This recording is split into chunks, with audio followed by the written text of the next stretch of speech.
कहते हैं जब समुद्र की लहरें बेचैनी से गरजने लगती है, जब आकाश अपने मौन में कोई अनजाना संदेश छुपाए रखता है, जब धर्म और अधर्म की टकराहट से सारा ब्रह्मांड थर्रा उठता है, तब उस क्षण कहीं ना कहीं स्वयं महाकाल की उपस्थिति अनुभव होती है।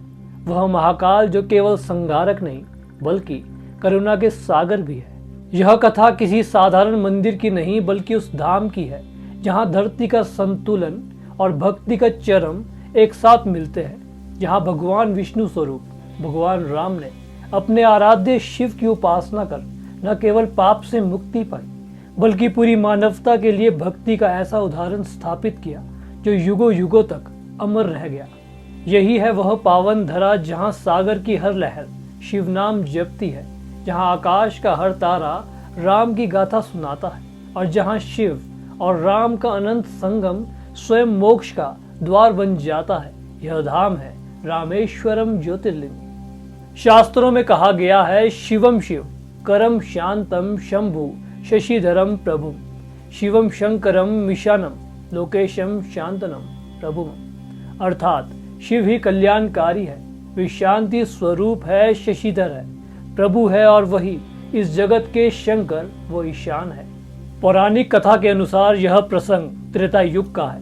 लंका विजय के बाद जब भगवान श्री राम अधर्म के प्रतीक रावण का वध कर चुके थे तो पूरी वानर सेना और अयोध्या के लोग हर्षोल्लास से भर गए, लेकिन श्री राम का हृदय शांति नहीं पा रहा था, क्योंकि रावण भले ही अत्याचारी और अहंकारी था किंतु वह वेदों का प्रकंड ज्ञाता और एक ब्राह्मण कुल में जन्मा हुआ था। उसका वध करने के बाद श्री राम को यह आभास हुआ कि उनके ऊपर ब्रह्म हत्या का दोष आ गया है और यह दोष केवल शिव पूजन से ही मिट सकता है। शास्त्र कहते हैं, रामो राजमणि सदा विजेता रामम रमेशम भजे रमेणा बिहते निशाचर चमो रामाय तस्मै नमः। अर्थात श्री राम ही राजाओं के रत्न हैं, वे सदा विजय प्राप्त करते हैं। मैं रामेश्वर के स्वामी राम को प्रणाम करता हूँ, जिनके बल से राक्षसों का नाश हुआ। धर्म की पूर्णता और आत्म शुद्धि के लिए श्री राम ने समुद्र तट पर एक विशाल यज्ञ करने और वहां अपने आराध्य भगवान शिव की स्थापना का संकल्प लिया। श्री राम ने भगवान हनुमान जी को आदेश दिया कि वे कैलाश या हिमालय से एक शिवलिंग लेकर आए। भगवान हनुमान जी वायु वेग से चल पड़े, किंतु दूरी अधिक होने के कारण उन्हें आने में विलंब होने लगा। उधर पूजन का शुभ मुहूर्त निकला जा रहा था। श्री राम धर्म संकोच में पड़ गए, क्या किया जाए। तब माता सीता ने समुद्र तट की रेत से अपने कर कमलों से एक सुंदर शिवलिंग गढ़ा। शुभ मुहूर्त में उसी शिवलिंग का पूजन करके भगवान श्री राम ने भगवान शिव का आवाहन किया। शिव वहां ज्योतिर्लिंग स्वरूप में प्रकट हुए और भगवान राम को आशीर्वाद दिया कि इस पवित्र स्थल पर उनकी पूजा करने वाले हर भक्त के पाप नष्ट होंगे और उसे मोक्ष की प्राप्ति होगी। यही शिवलिंग आज रामलिंगेश्वर या रामेश्वर ज्योतिर्लिंग के नाम से विख्यात है।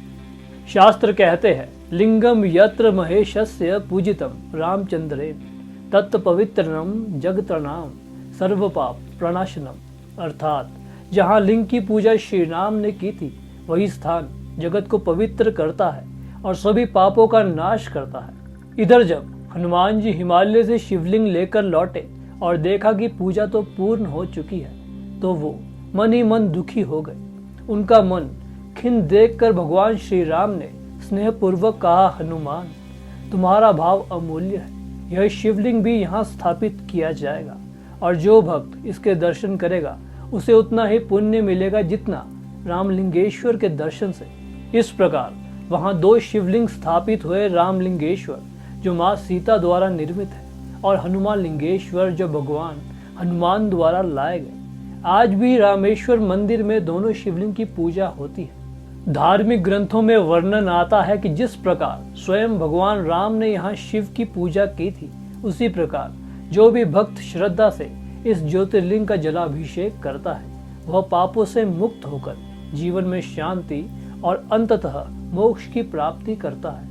अब बात करते हैं रामेश्वरम ज्योतिर्लिंग मंदिर के इतिहास और स्थापत्य की। रामेश्वरम ज्योतिर्लिंग मंदिर दक्षिण भारत के तमिलनाडु राज्य के रामनाथपुरम जिले में स्थित है। यह मंदिर किसी साधारण स्थल पर नहीं बल्कि बंगाल की खाड़ी और मन्नार की खाड़ी के संगम के बीच बसे रामेश्वरम द्वीप पर विराजमान है। यही कारण है कि इसे न केवल एक ज्योतिर्लिंग माना गया है बल्कि यह हिंदू धर्म के 4 धामों में भी एक विशेष स्थान रखता है। इतिहासकारों के अनुसार इस मंदिर की नींव पांड्य वंश के राजाओं ने लगभग 12वीं शताब्दी में डाली थी। बाद में चोल वंश और नायक शासकों ने इसमें भव्यता जोड़कर इसे और अधिक भव्य रूप दिया। मंदिर का वर्तमान स्वरूप मुख्य रूप से 17वीं शताब्दी का है। इस दौरान इसका विस्तार हुआ और इसमें द्रविड़ वास्तुकला की अद्भुत छाप अंकित की गई। रामेश्वरम मंदिर द्रविड़ शैली की वास्तुकला का अनुपम उदाहरण है। इसके प्रवेश द्वार विशाल और गगनचुंबी है। मुख्य पूर्वी प्रवेश द्वार की ऊंचाई लगभग 54 मीटर है, जो समुद्र तट से ही दिखाई दे जाता है और श्रद्धालुओं को दूर से ही दिव्यता का आभास करा देता है। मंदिर का सबसे अद्भुत आकर्षण है इसके लंबे गलियारे। ये गलियारे केवल भारत में ही नहीं बल्कि पूरे विश्व में प्रसिद्ध है। कुल लगभग 1200 मीटर लंबे इन प्रांगणों में 1200 से अधिक विशाल स्तंभ खड़े हैं। हर स्तंभ पर की गई नक्काशी, आकृतियां और शिल्पकला इतनी बारीकी से गढ़ी गई है कि उन्हें देखते ही लगता है जैसे पाषाण भी जीवंत हो उठा हो। इन गलियारों से होकर जब भक्त गर्भगृह की ओर बढ़ते हैं तो ऐसा अनुभव होता है मानो वे समय के किसी प्राचीन युग में प्रवेश कर रहे हो। सुबह होते ही जब सूर्य की पहली किरणें मंदिर की दीवारों और प्रवेश द्वार पर पड़ती है तो पूरा मंदिर मानो सोने की आभा से जगमगा उठता है।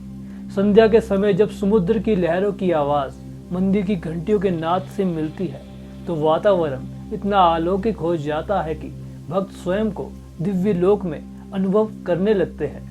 अब बात करते हैं रामेश्वरम धाम की उस विशेषता की जो इसे और भी अद्वितीय बनाती है। यहाँ केवल गर्भगृह में स्थित ज्योतिर्लिंग ही नहीं बल्कि पूरे मंदिर परिसर में फैले हैं 22 पवित्र तीर्थ कुंड जिन्हें तीर्थम कहा जाता है।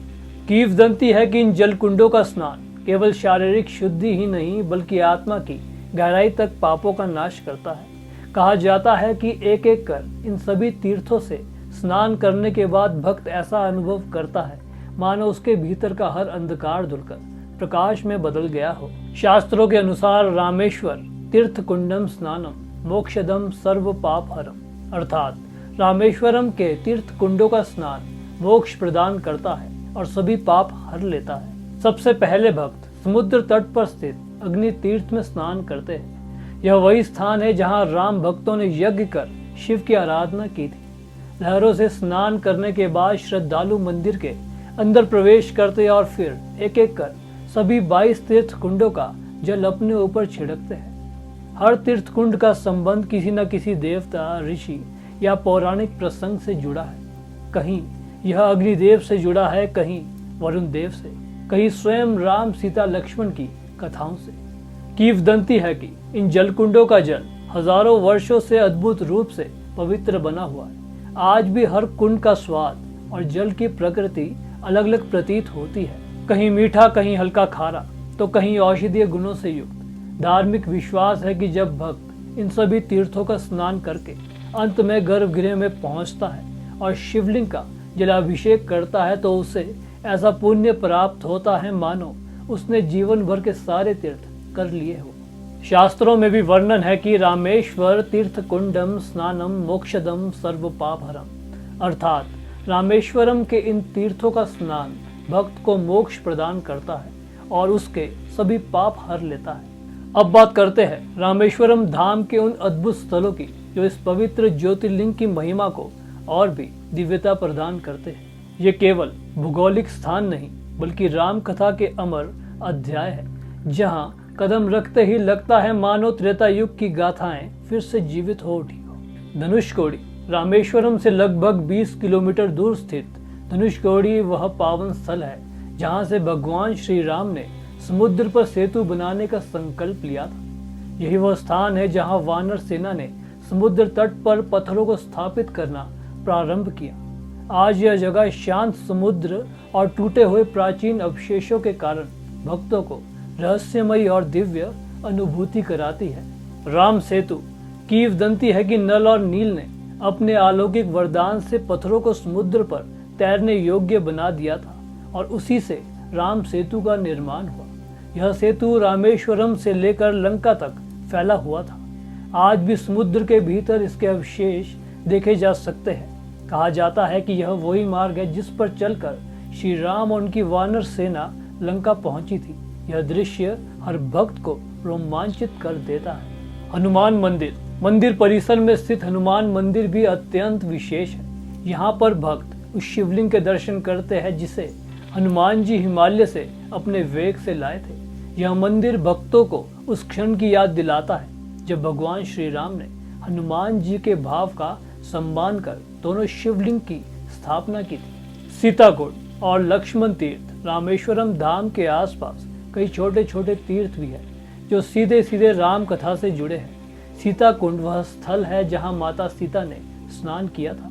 वहीं लक्ष्मण तीर्थ भगवान लक्ष्मण की तपस्या और पवित्रता का प्रतीक है। इन स्थल पर आज भी भक्तों को अद्भुत शांति और आत्मिक अनुभव की प्राप्ति होती है।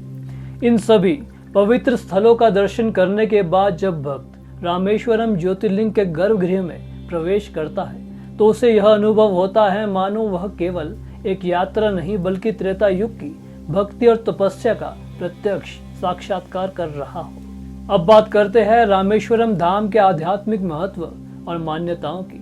रामेश्वरम ज्योतिर्लिंग का महत्व केवल इसलिए नहीं है कि यह 12 ज्योतिर्लिंगों में से एक है, बल्कि इसलिए भी है क्योंकि यह एकमात्र धाम है जहाँ भगवान विष्णु स्वरूप श्री राम ने स्वयं भगवान शिव की पूजा की। यह संगम राम और शिव का मिलन इस स्थल को और भी अद्वितीय और परम पावन बनाता है।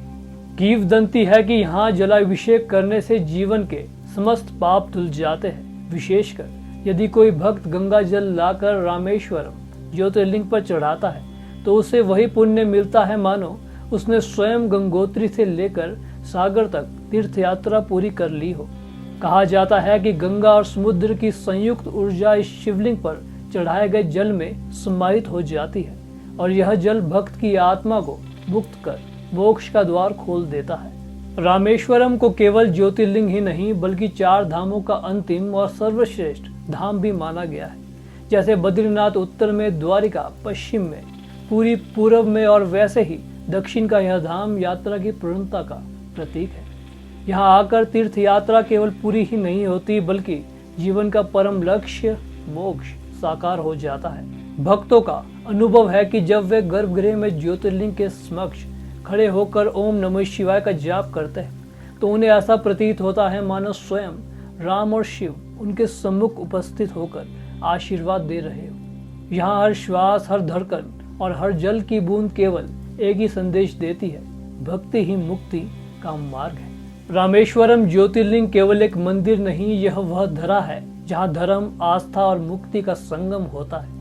यहाँ शिव और राम की एकता हमें यह सिखाती है कि सत्य की राह पर चलने के लिए भक्ति और करुणा सबसे बड़े शस्त्र है। तो जब भी आपके चरण इस पावन भूमि को स्पर्श करें, याद रखिए रामेश्वरम के दर्शन बिना आपकी तीर्थ यात्रा अधूरी है। यह थी रामेश्वरम ज्योतिर्लिंग की पावन कथा और इस धाम का दिव्य वैभव। हमारी इस अनूठी साधना ने हमें एक एक कर 12 ज्योतिर्लिंगों में से 11 अलौकिक धामों तक पहुंचा दिया है। हमने शुरुआत की सोमनाथ से, जहां सागर की हर लहर महादेव के चरणों में समर्पित होती है। फिर चढ़े मल्लिकार्जुन की गिरियों पर जहां शिव और शक्ति का सनातन मिलन गूंजता है। आगे बढ़े महाकाल की नगरी उज्जैन की ओर, जहां स्वयं काल भी उनके चरणों में स्थिर हो जाता है। फिर पहुंचे ओंकारेश्वर, जहां नर्मदा की लहरों में ओम का अनादिनाद प्रतिध्वनित होता है। इसके बाद हमने केदारनाथ की बर्फीली चोटियों को पार किया और छू लिया वहां के दिव्य रहस्यों को। फिर अनुभव किया भीमा शंकर के वनों को, जहां हर पत्ता, हर प्राणी केवल ओम नमः शिवाय गाता है। आगे पहुंचे काशी विश्वनाथ के दरबार में, जहां मृत्यु भी मोक्ष का उत्सव बन जाती है। फिर दर्शन हुए त्र्यंबकेश्वर के, जहां त्रिनेत्रधारी शिव जीवन, कर्म और मुक्ति तीनों के रहस्य खोलते हैं। इसके बाद वैद्यनाथ धाम, जहां महादेव स्वयं वैद्य बनकर भक्तों के सभी रोग और कलेश हरते हैं। फिर हमारी यात्रा पहुंची नागेश्वर ज्योतिर्लिंग पर, जहां शिव ने नागों के अधिपति रूप में प्रकट होकर अपने भक्तों को भय, संकट और बंधनों से मुक्ति दी। और अब इस पावन साधना का 11वां पड़ाव रहा रामेश्वरम ज्योतिर्लिंग, वह दिव्य धाम जहां स्वयं भगवान राम ने अपने आराध्य शिव की उपासना कर मोक्ष का द्वार खोला, और जहां सागर की हर लहर, आकाश का हर तारा आज भी राम और शिव के अनंत संगम की गवाही देता है। यदि आपने अब तक इन सभी दिव्य यात्राओं का अनुभव नहीं किया तो आप उस सनातन साधना को महसूस करने से वंचित हैं, जो आत्मा को भीतर से झकझोर कर शांति और मोक्ष का स्पर्श कराती है। सभी ज्योतिर्लिंग यात्राओं के लिंक आपको डिस्क्रिप्शन में मिलेंगे। हर अध्याय केवल कहानी नहीं बल्कि आत्मा की साधना है, क्योंकि जब आप इन धामों से जुड़ते हैं तो समझ जाता है भक्ति ही मुक्ति का सच्चा मार्ग है। अगर आपको यह कहानी पसंद आई हो तो इसे लाइक और शेयर करना ना भूलें। ऐसी ही और रोचक कहानियों के लिए हमारे चैनल टेल्स ऑफ सूर्यवंशी को सब्सक्राइब करें और बेल आइकन जरूर दबाएं, ताकि हमारी हर नई कहानी की सबसे पहली नोटिफिकेशन आप तक जरूर पहुंचे। और अब हम फिर मिलेंगे एक नई कहानी के साथ। तब तक के लिए अपना ध्यान रखें, अपने भक्ति में सच्चे रहे और हर दिन एक कदम और आगे बढ़ते रहे। जय श्री महाकाल।